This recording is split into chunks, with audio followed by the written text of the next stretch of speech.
Hola a todos, bienvenidos a Libros y Laberintos. Yo me llamo Sergio y este es un video que es una especie de actualización, no tanto de mi vida, sino también de mi vida lectora. Básicamente les voy a mostrar aquí algunos libros que acabé de leer, pero también algunos libros que conseguí o que estoy leyendo o que estoy en plena faena de leer, de estudiar.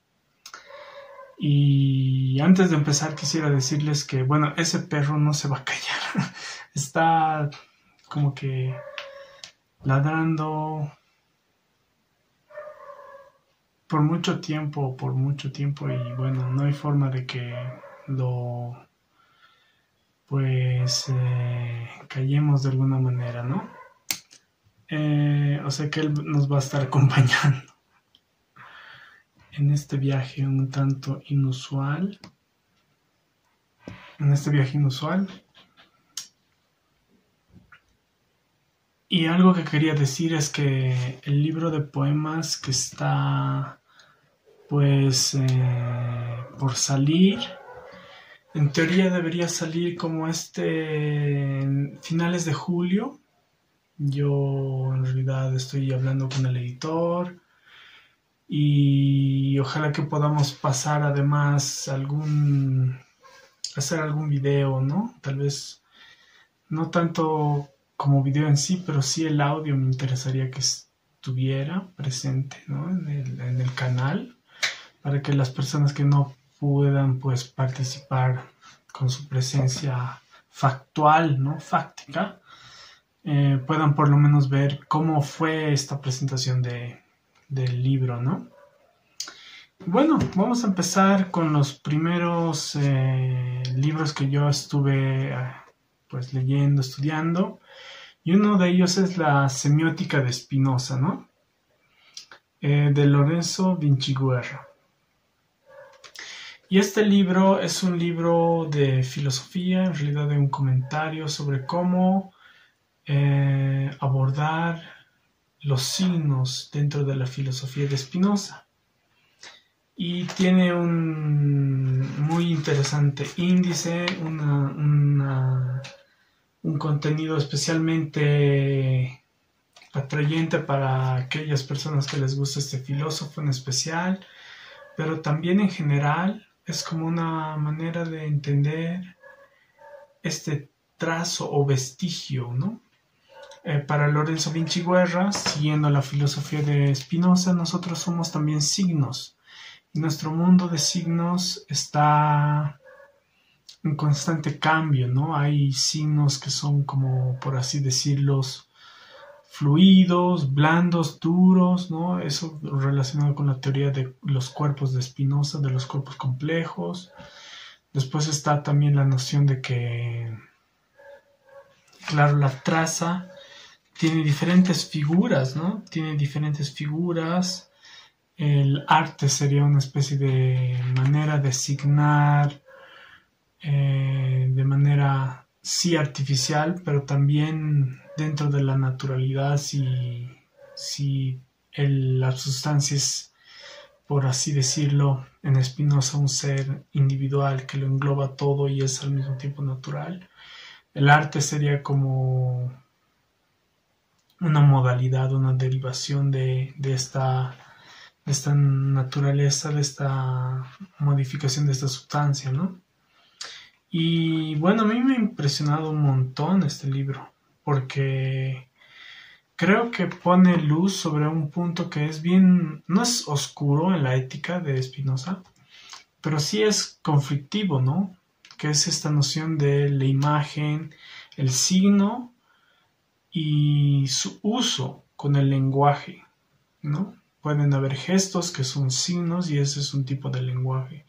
Pueden haber el sonido sería un movimiento signado que sería un tipo de lenguaje, ¿no?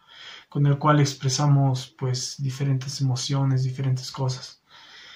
Y claro, lo que está en juego es esta noción de vestigio, de trazo, justamente casi en la noción de Derrida, de diferencia, ¿no? Un trazo que deja una marca y esa es como una especie de signo diferenciado que en realidad es al mismo tiempo presente y ausente, ¿no? Porque si bien hay un momento de contacto con la cosa, luego hay el trazo, ¿no? El vestigio, lo que queda. A mí me pareció bien interesante esto de Vinciguerra porque creo que, como digo, pone en conflicto, pone en la mesa, digamos, esta lectura de Peirce, además, ¿no?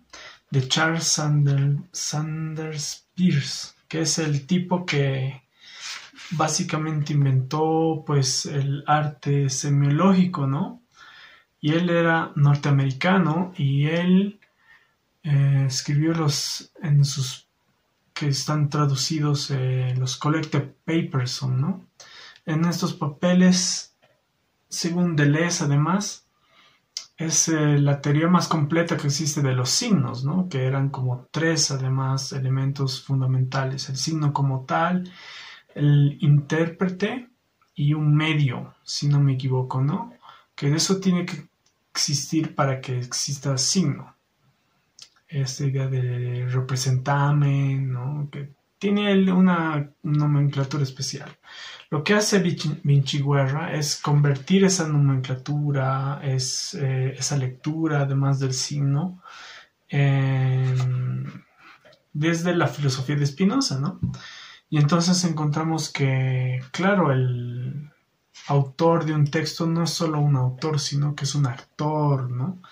Entonces esas cosas me han llamado mucho la atención y obviamente es algo que es un libro al cual pienso retornar para, no sé, escribir algún tipo de ensayo. Me interesa mucho a mí el ensayo como tal y me ha encantado, ¿no? Me ha encantado, ha sido una lectura realmente, no diría reveladora en cierto sentido, porque yo conocía la filosofía de Spinoza y es más impactante que reveladora, porque claro, lo que él puede hacer con la filosofía de Charles Peirce y Spinoza es lo que está en juego, ¿no? En ese libro. Y bueno, yendo avanzando, tengo aquí la novela Pálido Fuego de Nabokov. Lo tengo en esta edición de Galaxia Gutenberg, ¿no? Entonces yo tengo este gran tomo de Vladimir Nabokov y en este libro está pues el Pálido Fuego, ¿no? Pálido Fuego es igual una obra que me ha impactado un montón, tal vez porque o sea, lo que relaciona es simplemente un poema y el comentario a ese poema, ¿no? Entonces es como una especie de juego, sí, podría llamarse metaliterario, lo que ustedes quieran, pero es una especie de vaivén entre poesía y reflexión intelectual de esa poesía, ¿no? O sea, metaliteratura en cierta forma. En todo caso, el poema ha sido escrito en inglés originalmente, ¿no? Y yo lo tengo aquí bilingüe y me ha parecido genial tenerlo tanto bilingüe como la traducción de Aurora Bernández, si no me equivoco, que fue la viuda, ¿no? De Cortázar. Y en esta traducción que lleva el poema en su sentido original, ¿no? Y claro, aquí vamos a encontrar varios personajes. Está el Shade, que es como el poeta que escribió este poema. Y también va a estar el Kimboldt, ¿no? Que es como un crítico amigo de este poeta. Luego encontramos a una especie de... a una conspiración que está... que Kimboldt se arma en la cabeza en realidad, o que por lo menos ese es el efecto que a mí me deja. Y lo interesante de ello es que vemos la reconstrucción de Kimboldt del poema, ¿no? Vemos sus notas, sus reflexiones sobre el poema. Vemos también cómo se acerca poco a poco a una especie de alegoría del ajedrez, ¿no? Y este ajedrez está siendo jugado por tanto ficcionalmente, ¿no? Tanto por el poeta como por el crítico Kimball, ¿no? Entonces lo que sucede es un juego bien extraño, ¿no? Que es un juego intelectual en realidad entre la creación y la salvación, o entre la creación, la poesía, y la traición, el comentario de este crítico Kimball.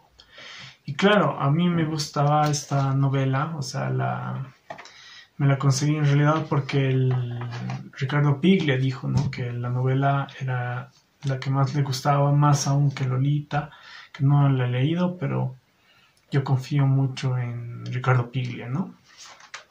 Esas serían como los tres, y hay como digo una conspiración, ¿no? Eso sería entrar un poco en un spoiler, pero esta conspiración está detrás del acto de creación. Entonces no es tanto que hay una víctima que va a morir, sino es más bien una persecución entre ese personaje que es la víctima o esa alegoría de varios acontecimientos creativos que son las víctimas de pues sujeto extraño, extravagante, al quien Kimbo tiene mucho miedo, ¿no? Entonces eso me ha gustado porque en el fondo también es un policial, ¿no? Es un policial con juegos intelectuales que tienen que ver con el ajedrez, pero también tiene que ver con eso, con la poesía, ¿no? Dmitri Nabokov escribió la poesía originalmente en inglés, ¿no? Este libro está escrito en inglés. Sabemos que él ha escrito, pues, un montón de cosas en diferentes idiomas, ¿no? Y bueno, eso es algo que leí que me encantó también, que no lo había traído al canal, pero ya ven que ahora lo traigo. El siguiente libro es de Jessica Freudenthal y es Cervix, ¿no? Yo escribí una reseña que todavía no salió no se publicó en una revista que se llama 88 grados, pero ojalá que se publique muy pronto. Yo voy a poner ahí igual el enlace cuando se publique la reseña a este libro, que me parece que es muy lindo. O sea, ganó un premio, ¿no? El premio Franz Tamayo de aquí de Bolivia. Y bueno, ¿de qué va este poemario? Este poemario es como una especie de investigación, es una especie claro, de confrontación frente a lo femenino, frente a moldes que intenta desbarajustar esa ideología de la mujer como la madre, pues, que siempre está detrás de los hijos, ¿no? Es decir, hay una madre aquí, se da a luz a una especie de forma poética que al mismo tiempo es medio monstruosa, ¿no? Y claro, lo importante de esto yo veía era que la voz poética, pues, usaba una cierta crueldad, ¿no? Una crueldad que tenía que ver mucho con lo femenino, pero también frente a esa ausencia, porque lo masculino que iba a ser una ausencia, como que dice no basta, ¿no? O sea, hay muchas cosas violentas en este poemario, muchas cosas, no diría tristes, sino melancólicas, en un cierto sentido de entender la maternidad de una forma, pues, que es al mismo tiempo deseada, pero al mismo tiempo un poco alejada o sea, con miedo se ve, pero no es un miedo absolutamente, pues, qué sé yo, retráctil, sino es un miedo de lo terrorífico, ¿no? un miedo que te impulsa desde atrás a tratar de avanzar en este mundo que ella creó, ¿no? Entonces sí, Cervix es un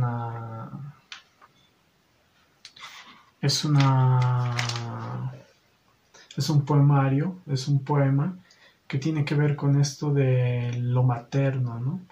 De una investigación sobre la maternidad muy, yo diría, actual, contemporánea, y que es, en cierta medida, el aporte frente a lo complejo de la vida materna hoy en día, ¿no?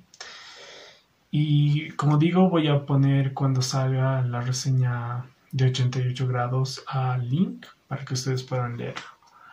Luego tenemos más poesía, La boca del lobo. Este libro, pues, de Esperanza Yugra Gómez, ¿no? Ganó igual una mención del premio Yolanda Bedregal, allá pues por el año, en teoría, 2004 más o menos, o 2003 es. Y me gustó, a pesar de que lo dejaron ahí en las ofertas, ¿no? Me gustó la voz, en primer lugar femenina, que igual investiga su propia subjetividad en un sentido un poco más enraizado en lo andino, yo diría, ¿no? Cervix es como un poemario casi de ciencia ficción, donde hay muchos estilos diferentes. Aquí vemos más bien una voz, ¿no? Una voz que está apostando por cierto tipo de figuras, ¿no? Entonces, la boca del lobo es importante, o sea, la figura del lobo, la figura del amante varón que está como que acompañando, pero también alejándose, ¿no? Alejándose de esta voz femenina, y esta voz femenina quiere estar con este varón, pero no sabemos exactamente qué pasa, ¿no? O sea, no se nos dice cómo exactamente el desamor quiebra esta relación, o si no la quiebra, ¿no? Y esa parte de la ambigüedad es también interesante. Y claro, es un poemario corto también, ¿no?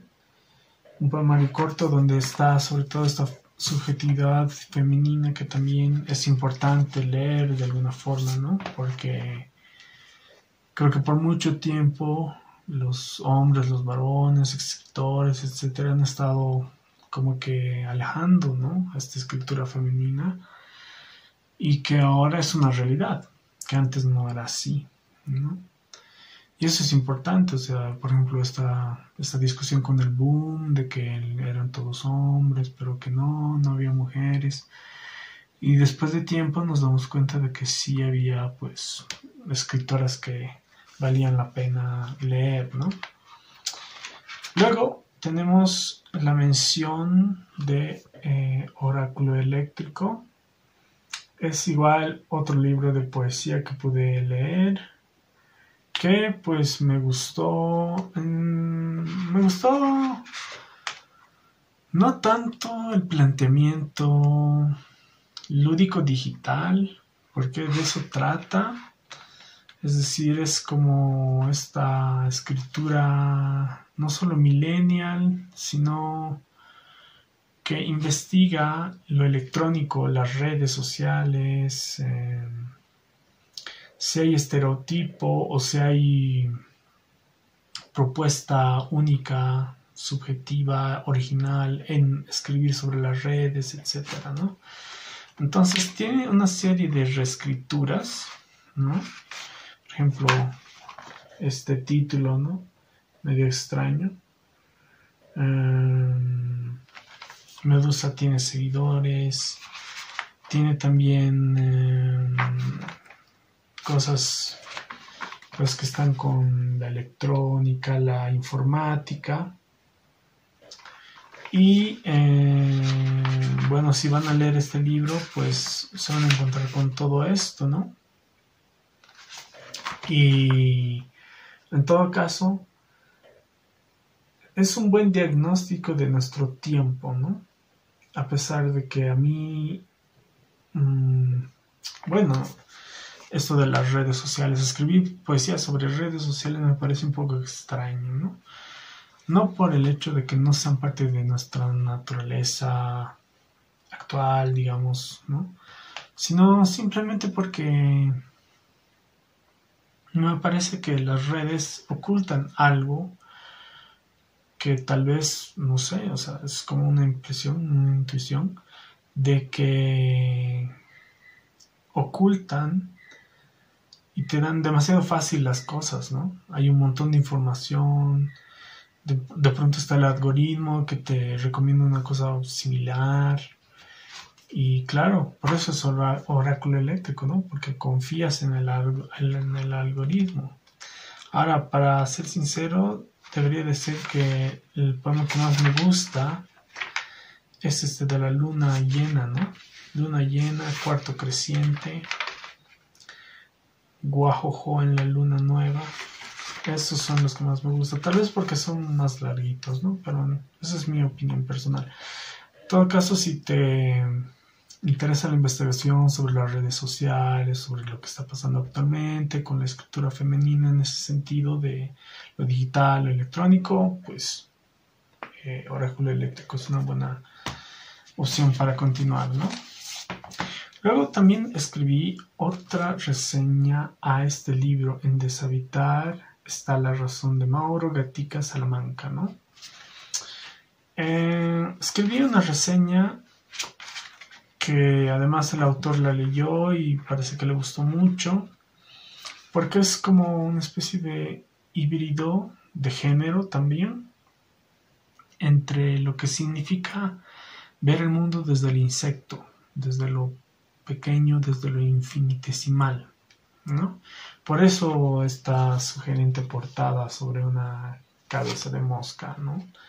Porque lo infinitesimal, lo pequeño, lo minúsculo, lo que aún tiene cerebro, es algo que de lo cual este autor hace un problema, ¿no?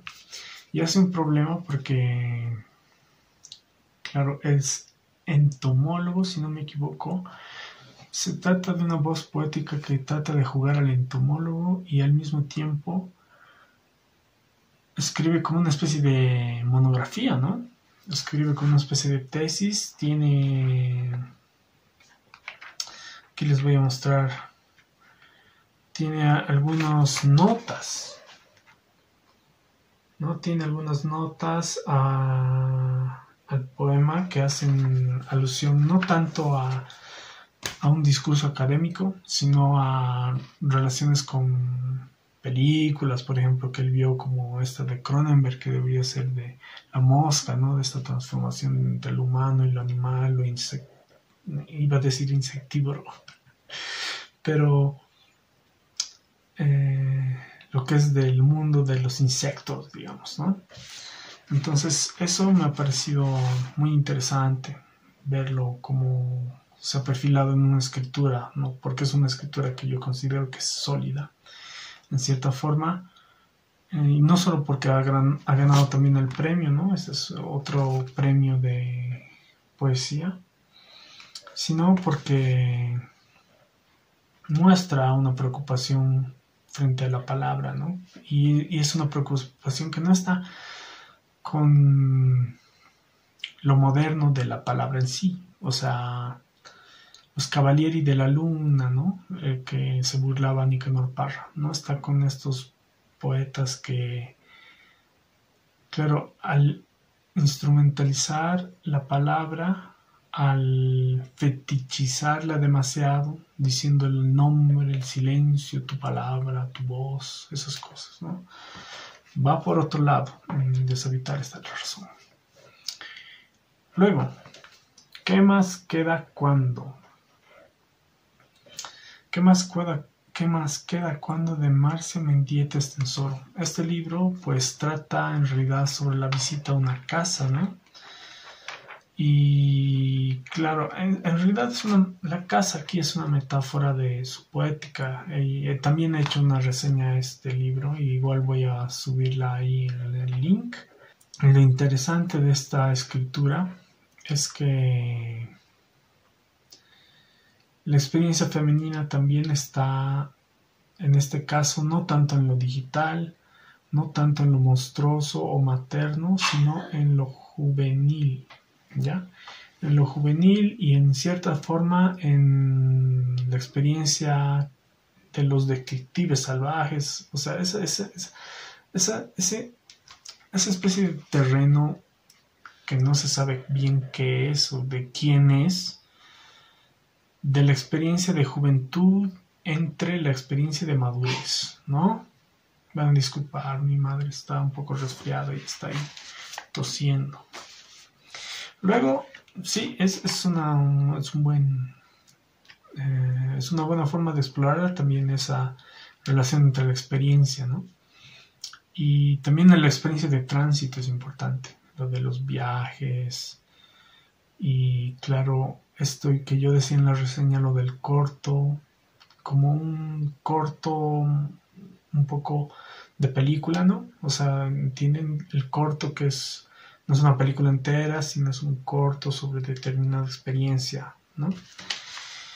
Luego tenemos este fanzine de Nolus Filomeno, que lo compré cuando había una especie de feria donde recité algunos poemas. Se llama Manual de Caídas, ¿no? Y pues es cortito. Los poemas que más me gustaron fueron los dos últimos, el poema La Idea y el poema Dos Caídas, ¿no? Es realmente un poema un poco largo, pero que pues me expresa también la experiencia que estamos viviendo, ¿no? Esta experiencia un poco de transformación entre la caída de las ideologías y la digitalización absoluta de la experiencia, ¿no? Entonces esas cosas también están un poco ensayadas por esta escritura, ¿no? Lápiz HB es uno de los poemas, ¿no? Lápiz HB, en el sentido de hay como una melancolía hacia igual lo minúsculo, ¿no? Lo artesanal. Y me ha gustado, o sea, como que estaba ahí, lo compré y me hubiera querido comprar más, ¿no? Pero no tenía plata, entonces eso. Nolus Filomeno es. Sí, Nolus Filomeno es un nombre un poco extraño, ¿no? Luego también conseguí estas revistas, son fanzines en realidad, y esta no es una revista, dice, ¿no? Ahí es su gran lema. Y de esta, pues, leí solo por el momento el número 7 de Resonancia. Aquí tenemos otra que todavía la estoy hojeando, todavía no la he podido leer. Pero tampoco voy a hablar demasiado de estas dos resonancias porque son como escritura clandestina, ¿no? Son escrituras clandestinas y que pasan de mano en mano, son muy baratas y son estrictamente para fanáticos también de el operar editorial físico, material, concreto, ¿no? No tanto de la casa editorial grande, ¿no? Entonces son estas resonancias que en realidad me regaló el muchacho porque en el recital que enuncié, o sea, recité algunos poemas, pues el muchacho también presentó estas revistas y me las regaló, ¿no? Yo voy a hacer lo mismo, voy a regalarlas a quien crea que las va a disfrutar. Yo estoy leyendo las 7, me ha gustado el cuento de la guerra y el ensayo también estaba bien sobre esta cantante, ¿no? Que es What's a Gear to Do, algo así es, del Giovanni, ¿no? Bien interesante, pero dejo un poco de misterio porque, como digo, es como que escritura clandestina, esa es su manera de ser, su objetivo, ¿no? Luego, ahora vienen los libros que estoy leyendo como que a medias y que conseguí de alguna manera milagrosa porque estuve pues también un poco desempleado, como que empleado en un lugar, etcétera, ¿no? Y para comenzar con este segmento que se va a llamar, creo, libros que todavía no acabo de leer, es este otro, ¿no? Que en la misma feria de donde recité los poemas, donde estaba el Nolus, pues conseguí este pequeño ejemplar de Parkinson Gallardo para conocernos. Parece que es un cuento de ciencia ficción cyberpunk, ¿no? Chequen esto. Está muy chido. Parece interesante y claro, se lo conseguí y en realidad es como un informe, si no me equivoco. Solo leí como una página, ¿no? Porque, claro, estaba con esta cuestión de mi publicación, tenía que presentar los manuscritos ya corregidos, entonces también estaba ahí ocupado, pero le voy a echar más atención, ¿no? Me parece interesante el hecho de que él también es una persona que, por eso les mostraba esto, ¿no? Es, es chef, si no me equivoco, el muchacho Parkinson, y él pues tiene este humor extraño, ¿no? De poner aquí un feto resurrecto como una receta, ¿no? Entonces eso me llamó mucho la atención. Y claro que lo voy a leer, ¿no? Pero con tiempo. Luego, también este otro librito de mi amigo Oscar, ¿no? Y Llegar a la Paz. Y Llegar a la Paz es un conjunto de, si no me equivoco, 5 cuentos. Ya tienen una reseña a su novela de Oscar. Mira, aquí está el buen Oscar aquí. Y claro, solo pude leer el primer relato. Todos los libros que ahorita de los que voy a hablar están incompletos en su lectura, ¿no? Y son varios, pero quería hacer como una especie de actualización, wrap up, book haul, digamos, ¿no? Y claro, leí de el primero, que es Los Amores Imposibles, ¿no? Y claro, Los Amores Imposibles es un cuentito sobre justamente algunas figuras femeninas que están, y es de escritores del Alto, ¿no? No es paseño propiamente. Eso lo caracteriza porque el Alto es como una ciudad que está arriba de la ciudad de La Paz y es una ciudad pues que ha sido muchas veces estigmatizada, ¿no? Y claro, se nota inclusive cuando lees a Oscar o a alguno de estos muchachos salteños que es otro el ambiente, no es un ambiente paseño, no es un ambiente de La Paz, ¿no? Sino es un ambiente, yo diría que en primer lugar es el cielo, ¿no? Aquí abajo en La Paz tenemos las montañas que rodean al cráter, pero más allá está ese paisaje, ¿no? Del cielo abierto en el alto. Y eso, bueno, el Oscar lo ve por lo menos en el primer cuento, Los Amores Imposibles, de estas mujeres que han pasado por la vida de este varón, digamos, ¿no? Que siempre ha sido como que rechazado, pero también en ese rechazo está su introspección, ¿no? Que ve un poco más allá de lo que le enseña la pura materialidad, digamos, ¿no? Si ese estaba leyendo, lo voy a acabar igual, pero en fin. Continuemos. Sumario de plantas oficiosas. Este libro me falta para acabarlo como unas 10 páginas. Tiene unos 6 ensayos. Es un ensayo sobre plantas en realidad, ¿no? Y lo interesante de este volumen será que las plantas son protagonistas, ¿no? O sea, se busca que las plantas produzcan un reconocimiento, no solo en la mirada de planta ser humano, sino en la imaginación.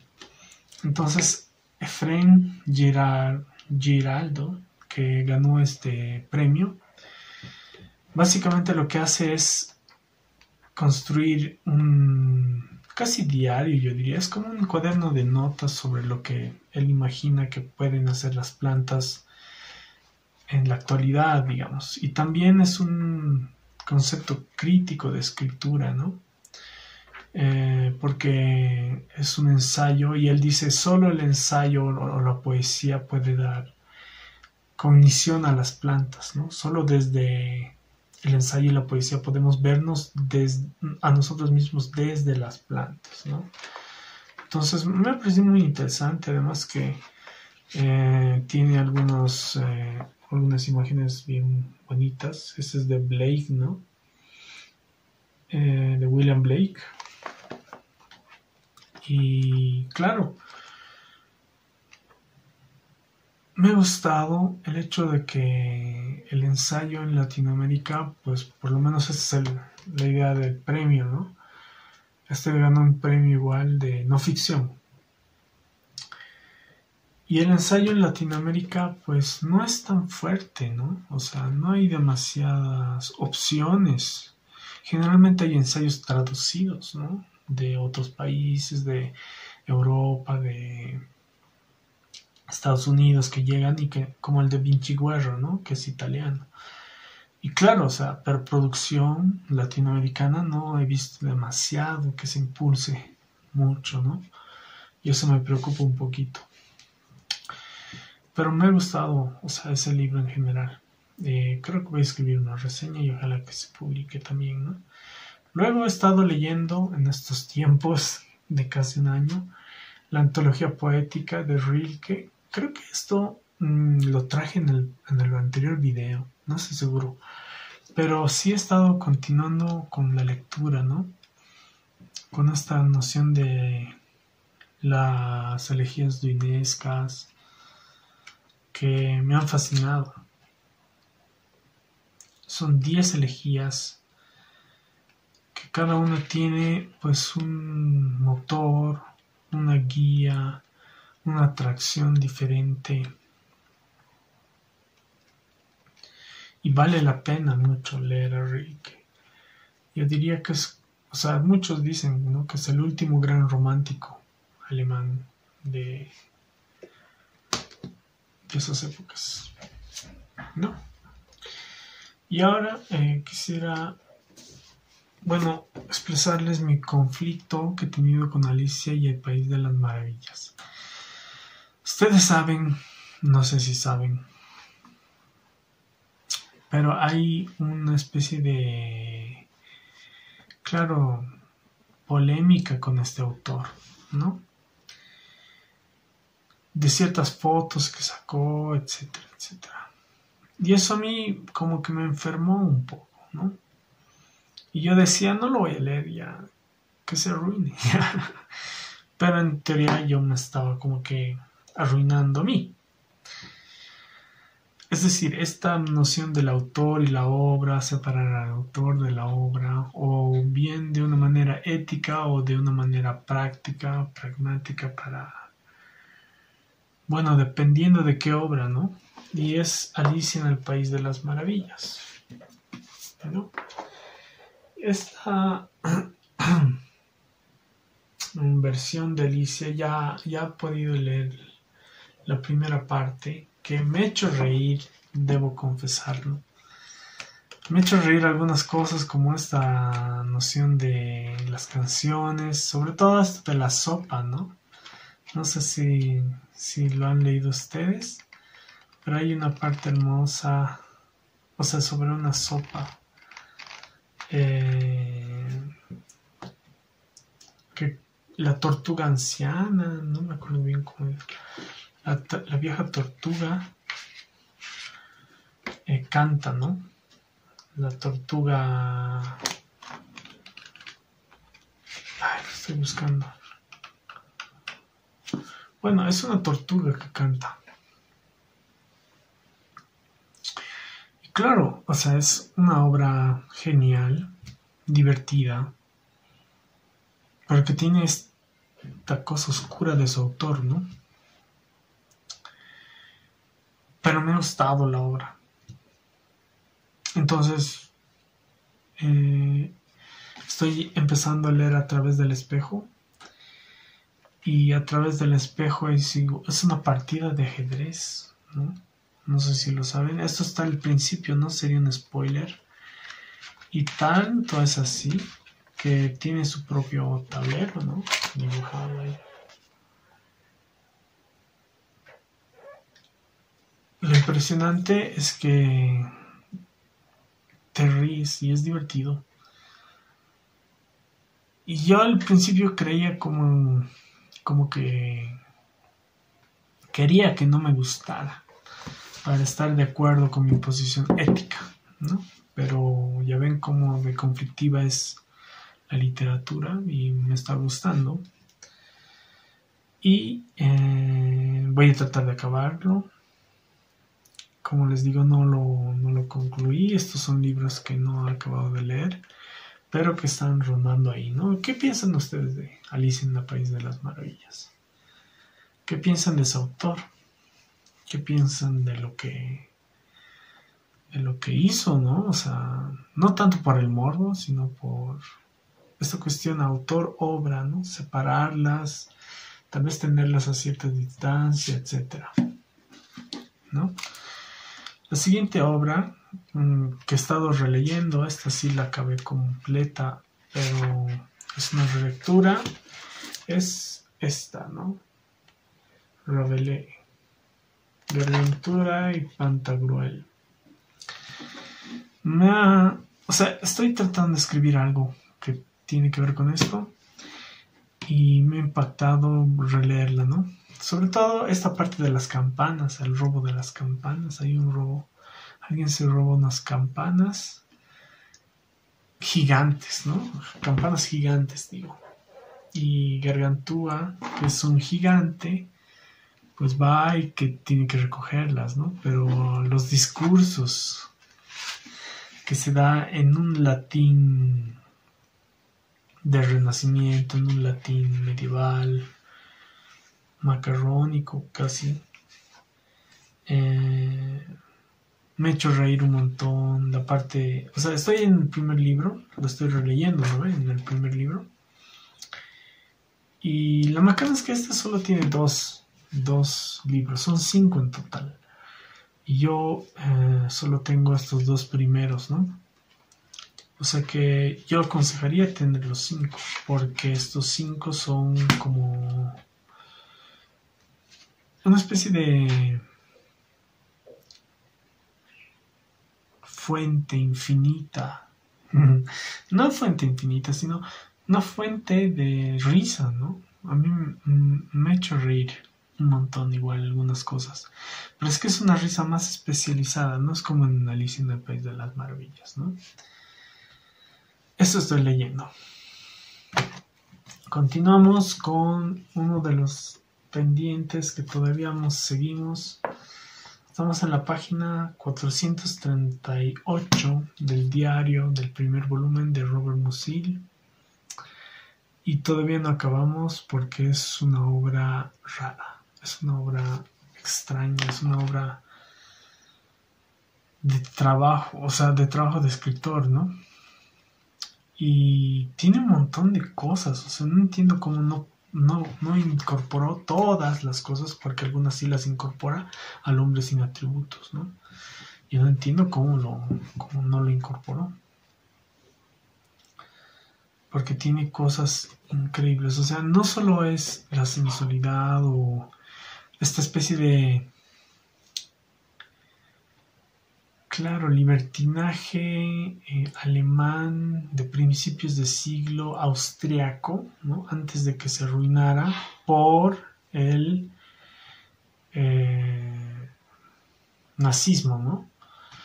Y tiene cosas raras, no solo anécdotas, no solo diario como tal, sino diario de campaña, diario de investigación filosófica, diario de investigación técnica, diario de especulación intelectual, etcétera, etcétera, ¿no? Es una belleza, pero todavía no lo acabo.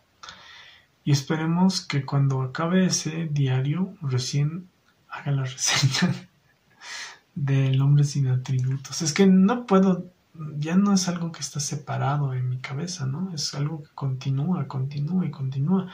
Y al mismo tiempo es casi infinito, ¿no? Así las cosas. Siguiente. Ya que estamos con alemanes, pues Hegel, la fenomenología del espíritu. Esta traducción, que es como una de las primeras de... Ahorita les digo el nombre. Wenceslao Roses. Wenceslao Roses. Es la misma que usa Zabaleta, ¿no? Zabaleta Mercado, el escritor intelectual, sociólogo boliviano, que igual da una teoría sobre el Estado, etcétera, ¿no? Pero es la misma. Y eso, no sé, como que me trae un poco de nostalgia, ¿no? En el sentido de, sí, es la misma, estoy leyendo la misma fenomenología de que es Zabaleta, ¿no? Y claro, es complicado, les diré. Es un libro, o sea, no parece tan complicado cuando tienes más bagaje filosófico, pero si quieres empezar a leer filosofía y empiezas por esta obra, no es muy conveniente, ¿no? Yo para tratar de entender ciertas cosas que están aquí expuestas, he tenido que leer a Bergson, he tenido que leer, no sé, Deleuze, cosas así, ¿no? ¿Qué más tengo por ahí? Bergson, Deleuze, Spinoza, Platón, Aristóteles. No todas sus obras completas, ¿no? Pero sí, o sea, para ubicarte un poco dónde te lleva.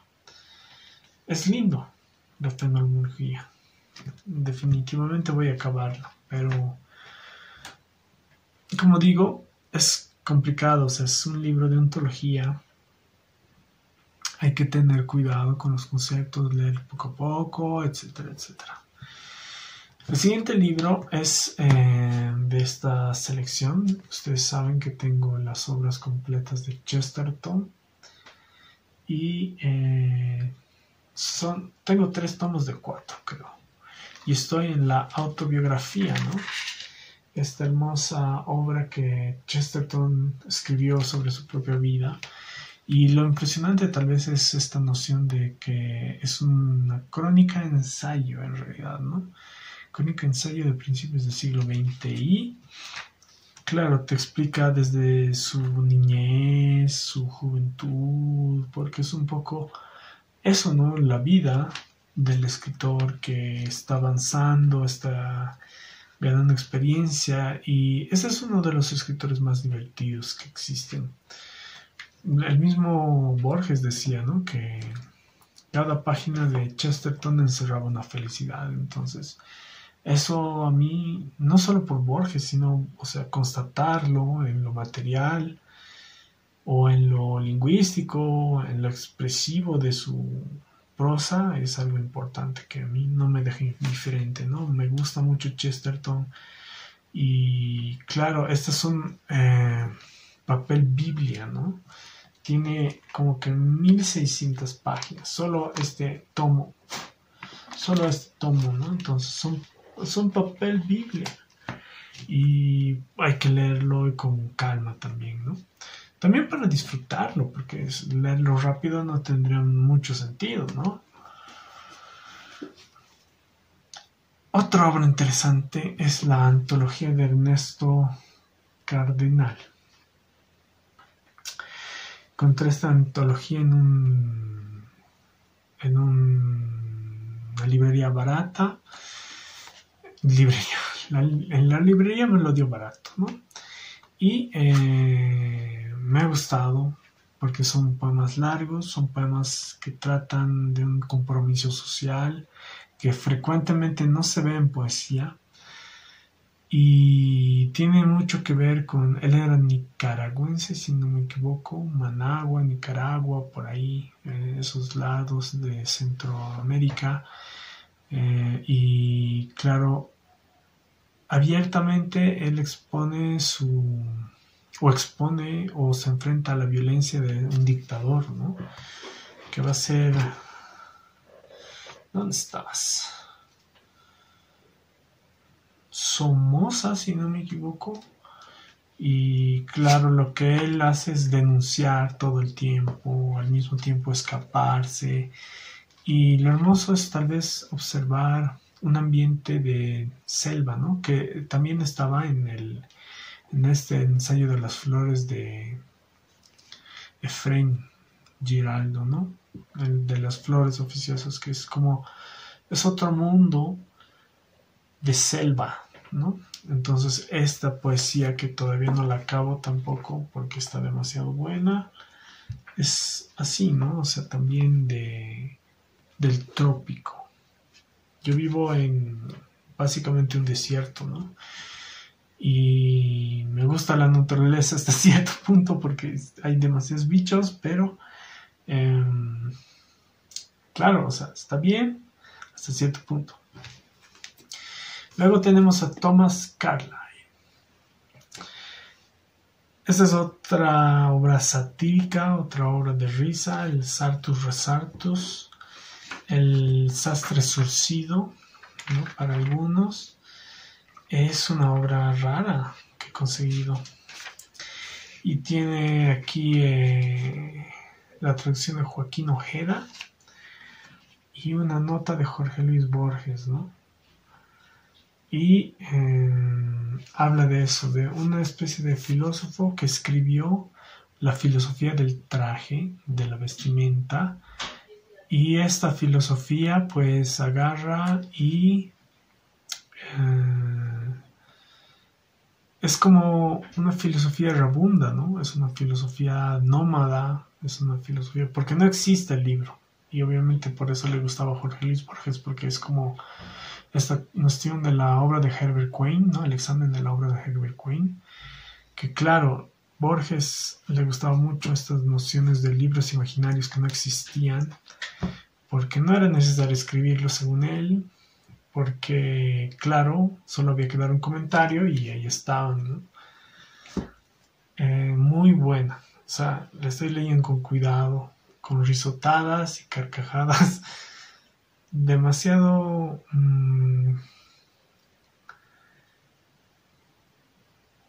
auténticas, no sé cómo decirlo, demasiado... Es un libro muy especial, realmente. Otro, Seven Famous Greek Plays. Estas son 7 obras griegas que tienen... El que estoy leyendo es Las ranas de Aristófanes, creo que es, ¿no? Aristófanes. Aquí está el índice. Las ranas de Aristófanes es una obra satírica igual. Una obra satírica muy divertida al principio, por lo menos hasta el punto donde yo estoy, donde están buscando a Eurípides, ¿no? O sea, los personajes están buscando a un autor. Es como eso de la búsqueda del autor de Pirandello un poco, pero chistoso, digamos, ¿no? Y claro, tienen que bajar al inframundo. Dionisio es el que busca a este autor. Eso es raro. Y claro, estoy en la primera parte, ¿no? Donde va y se encuentra con... ¿Con quién se encuentra? con un héroe, Heracles, si no me equivoco. Y con él conversan sobre dónde podría estar Eurípides, ¿no? Hasta ahí he llegado. Me está gustando mucho, justamente porque es también una obra irónica, satírica y humorística, digamos, ¿no? Luego está el Laoconte. Esta obra es una obra de crítica, ¿no? Es un ensayo sobre la diferencia entre la pintura y la poesía. Me está gustando un montón. Ha sido traducido por Amalia Rayo, ¿no? Y es del 46. Y me ha gustado porque no solo compara las dos artes, sino las lee, ¿no? Y al leer estas dos artes lo que hace es, pues, no solo buscar las diferencias, semejanzas, sino también dar un valor a esas diferencias y esas semejanzas, ¿no? O sea, es como un crítico romántico, ¿no? Como de Hegel, de esa tanda, no de esa tanda, sino de esa época más o menos, contemporáneos por ahí, pero con una visión de la crítica o de la escritura, porque antes no existía la crítica, ¿no ve? Este es como uno de los primeros libros de crítica que existen, y lo que hace es retomar esa vena, o sea, creativa, inventiva, crítica, ¿no? Muy lindo libro. Siguiente, Aluvión de Fuego. Este lo estoy leyendo igual y es en realidad para ponerme al corriente, porque saben que yo estudié literatura, pero no he leído todas las obras literarias, ¿no? Trata más o menos, es como una combinación de la literatura minera, literatura del enchulamiento y literatura de el Bildungsroman, ¿no?